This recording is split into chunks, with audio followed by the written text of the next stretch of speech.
நம்மளை சுற்றி மது போதையினால ஒரு குடும்பம் கொஞ்சம் கொஞ்சமா உடஞ்சு போகிறத கண்கூடா பார்த்துருப்போம். ஆனா ஒரு விஷயத்தை மட்டும் ஞாபகத்துல வச்சுக்கோங்க, பிரச்சனை மது போதையில இல்ல, அதுல இருந்து எப்படி வெளியில வரணுங்கிற சரியான ஒரு வழிகாட்டி இல்லாதது தான் காரணம். அதனாலதான் நான் உங்ககிட்ட இந்த இடத்த பத்தின டீடைல்ஸை ஷேர் பண்ணணும்னு நினைக்கிறேன். இது ஒரு சாதாரண ட்ரீட்மெண்ட் சென்டர் மாதிரி இல்லாம ஒருத்தவங்கள போதைப் பொருட்கள்ல இருந்து வெளியில கொண்டு வந்து திரும்பவும் அவங்க அதுக்கு அடிக்ட் ஆகாம பாதுகாக்கிறாங்க.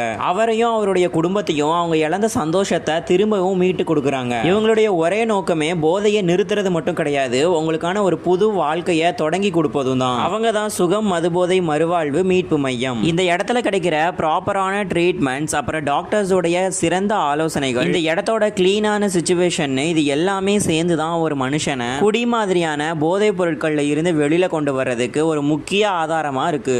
நீங்க இங்க தனி மனுஷனா போராட வேண்டிய அவசியமே கிடையாது. இங்க கிடைக்கிற சரியான கைடன்ஸ், கேர் அண்ட் சப்போர்ட் மூலமா திரும்பவும் உங்களுடைய ஆரோக்கியமான சந்தோஷமான வாழ்க்கையை கட்டி எழுப்புறதுக்கு ஒரு புது வாய்ப்பா தான் எங்களுடைய சுகம் மதுபோதை மறுவாழ்வு மீட்பு மையம் கிடைக்குது. உங்களுக்கு தெரிஞ்ச யாராவது ஒரு நபர் குடிபோதையினால பாதிக்கப்பட்டு கஷ்டப்பட்டு இருந்தாருன்னா இவர் மாறவே மாட்டார்னு முடிவு பண்றதுக்கு முன்னாடி அவருக்கு இப்படி ஒரு அரிய வாய்ப்பை கொடுத்து பாருங்க. ஏன்னா ஒரு மனுஷன் தான் கடந்த காலத்துல செய்யற தவறுகளை வச்சு எதிர்காலத்திலயும் அவன் அப்படியே இருக்கணும்னு முடிவு கிடையாது. இந்த போதை மறுவாழ்வு மீட்பு மையம் பத்தின தகவல்களை தெரிஞ்சுக்கிறதுக்கு ஸ்கிரீன்ல தெரியுற இந்த நம்பரை கான்டாக்ட் பண்ணிக்கோங்க.